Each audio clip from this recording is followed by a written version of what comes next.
नमस्कार बच्चों।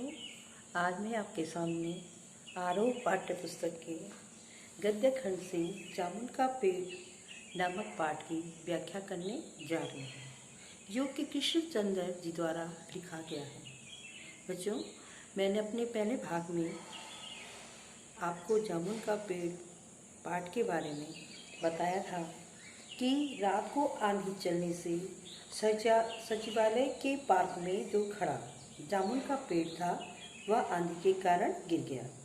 सुबह जब माली ने देखा तो उसके नीचे एक आदमी दबा पड़ा है, तो उसने तुरंत यह सूचना चपरासी को दी और चपरासी दौड़ता हुआ क्लर्क के पास गया और इसी तरह से सभी जगह यह खबर फैल गई कि उसके सचिवालय में जामुन का पेड़ गिरा है और उसके नीचे एक आदमी दबा पड़ा है। माली ने पेड़ हटाने का सुझाव दिया, परंतु सुपरिंटेंडेंट ने अपने ऊपर के अधिकारी से पूछने की बात कही। लेकिन जैसे कि आमतौर पर होता है कि नीचे से ऊपर तक फाइलें चलती रहीं और इसी में आधा दिन व्यतीत हो गया। सरकारी विभागों का बड़ा निराशाजनक व्यवहार था। दोपहर तक पेड़ के चारों ओर भारी भीड़ इकट्ठी हो गई। कुछ मनचले क्लर्क सरकारी अनुमति के बिना पेड़ हटाना चाहते थे, लेकिन उसी समय सुपरिंटेंडेंट फाइल लेकर भागे भागे आए और कहा कि हम लोग व्यापार विभाग से संबंधित है, तो हम इस पेड़ को नहीं काट सकते। यह फाइल किसको जाएगी? कृषि विभाग को। कृषि विभाग द्वारा पेड़ काटने से मना कर दिया गया। उस आदमी के पास रात में काफ़ी पुलिस का पहरा लग गया और सभी लोग उससे सहानुभूति जता रहे थे, लेकिन उसके बारे में गहराई से कोई भी सोच विचार नहीं हो रहा था। माली ने उसके परिवार के बारे में पूछा तो दबे हुए आदमी ने स्वयं को लावारिस बताया। माली खेद प्रकट करता हुआ वहाँ से हट गया।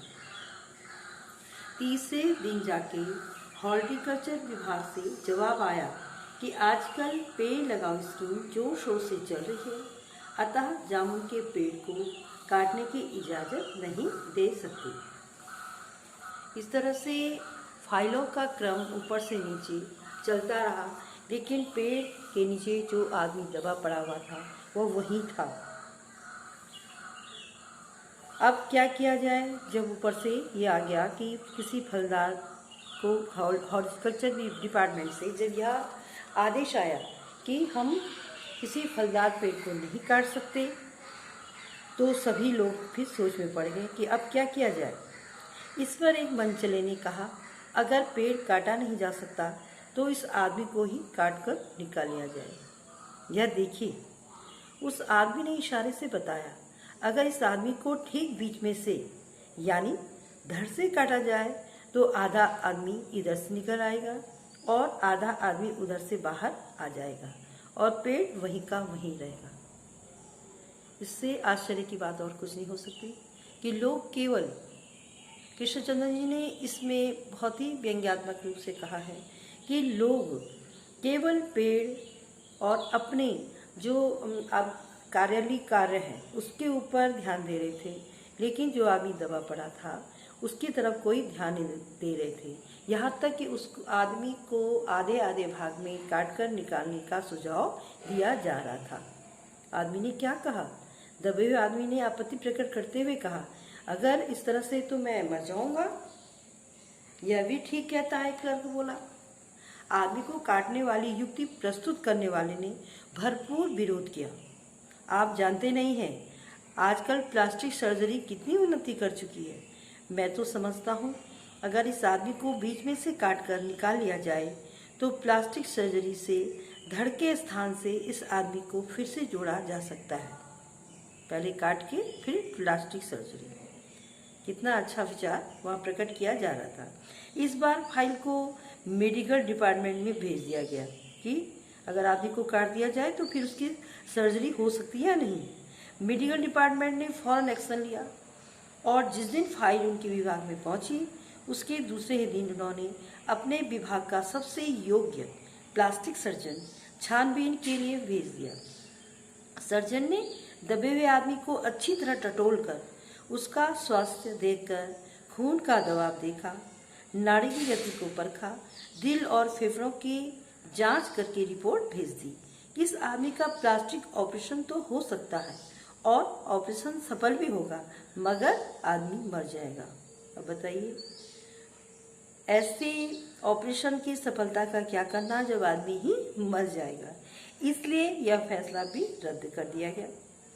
रात को माली ने दबे हुए आदमी के मुंह में खिचड़ी डालते हुए उसे बताया कि अब मामला ऊपर चला गया है। सुना है कि कल सेक्रेटेरिएट के सारे सेक्रेटरियों की मीटिंग होगी और उसमें तुम्हारा केस रखा जाएगा। उम्मीद है कि सब काम ठीक हो जाएगा। फिर उसके आगे क्या होता है? दबा हुआ आदमी एक आ भरकर धीरे से बोला, ये तो माना कि तगाफुल न करोगे, लेकिन खाक हो जाएंगी हम तुमको खबर होने तक। माली ने अचंभे से मुंह में उंगली दबा ली और चकित भाव से बोला, क्या तुम शायर हो? क्या तुम शायर हो? दबे हुए आदमी से जब माली ने पूछा कि क्या तुम शायर हो, तो दबे हुए आदमी ने धीरे से सिर हिला दिया। दूसरे दिन माली ने चपरासी को बताया और चपरासी ने क्लर्क को, क्लर्क ने हेड क्लर्क को, और थोड़ी देर में सेक्रेटेरिएट में यह अफवाह फैल गई कि दबा हुआ आदमी शायर है। बस फिर क्या था, लोगों का झुंड शायर को देखने के लिए उमड़ पड़ा। उसकी चर्चा शहर में भी फैल गई और शाम तक गली गली से शायर जमा होने शुरू हो गए। अब आगे देखिए, सेक्रेटेरिएट का लॉन भरी भांति भांति के कवियों से भर गया और दबे हुए आदमी के चारों ओर कवि सम्मेलन का सा वातावरण उत्पन्न हो गया। सेक्रेटेरिएट के कई क्लर्क और अंडर सेक्रेटरी तक, जिन्हें साहित्य और कविता से लगाव था, रुक गए। कुछ शायर दबे हुए आदमी को अभी अपनी कविताएं और दोहे सुनाने लगे। कई क्लर्क उसको अपनी कविता पर आलोचना करने को मजबूर करने लगे। जब यह पता चला कि दबा हुआ आदमी एक कवि है, तो सेक्रेटेरिएट की सब कमेटी ने फैसला किया, चूंकि दबा हुआ आदमी एक कवि है, इसलिए इस फाइल का संबंध न एग्रीकल्चर डिपार्टमेंट से है न हॉर्टिकल्चर डिपार्टमेंट से, यह सिर्फ कल्चरल डिपार्टमेंट से है। कल्चरल डिपार्टमेंट से अनुरोध किया गया कि जल्द से जल्द मामले का फैसला करके अभागे कवि को इस फलदार पेड़ से छुटकारा दिलाया जाए। देखिए, एग्रीकल्चर डिपार्टमेंट से हॉर्टिकल्चर डिपार्टमेंट में, और उसके बाद अब फाइल कहाँ पहुँच रही है? कल्चरल डिपार्टमेंट में। और जबकि हर जगह ये कहा जा रहा है अधिकारियों के बीच कि इसका फैसला जल्दी हो, लेकिन कब तक? फाइल कल्चरल डिपार्टमेंट के अनेक विभागों से गुजरती साहित्य अकादमी के सेक्रेटरी के पास पहुंची। बेचारा सेक्रेटरी उसी समय अपनी गाड़ी पर सवार होकर सेक्रेटेरिएट पहुंचा और दबे हुए आदमी से इंटरव्यू लेने लगा। तुम कवि हो? उसने पूछा। जी हाँ, दबे हुए आदमी ने जवाब दिया। किस उपनाम से शोभित हो? ओस। कवियों का जो उपनाम होता है तो पूछने की आप किस उपनाम से शोभित हो? बोले ओस। ओस। सेक्रेटरी जोर से चीखा, क्या तुम वही ओस हो जिसका गद्य संग्रह ओस के फूल अभी हाल ही में प्रकाशित हुआ है? दबे हुए कवि ने हुंकार में सिर हिलाया। क्या तुम हमारी अकादमी के मेंबर हो? सेक्रेटरी ने पूछा। नहीं। आश्चर्य, सेक्रेटरी जोर से चीखा, इतना बड़ा कवि, ओस के फूल का लेखक, और हमारी अकादमी का मेंबर नहीं है? उफ, कैसी भूल हो गई हमसे।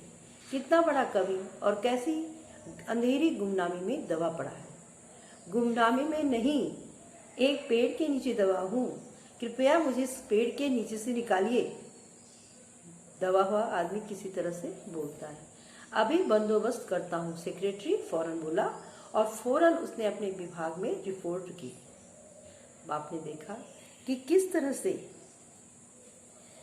शेर सुनकर माली ने उससे पूछा कि क्या वह शायर है, और जब उसने स्वीकृति दी तो माली ने यह बात उसके शायर होने के बाद चारों तरफ तेजी से फैल गई, और इस जानकारी का उस केस पर यह प्रभाव पड़ा कि जो केस थोड़ा जल्दी सुलझता उसमें और अब देरी होने की संभावना बढ़ गई, क्योंकि फाइल एग्रीकल्चर, हॉर्टिकल्चर और कल्चरल विभाग में अंत में गई।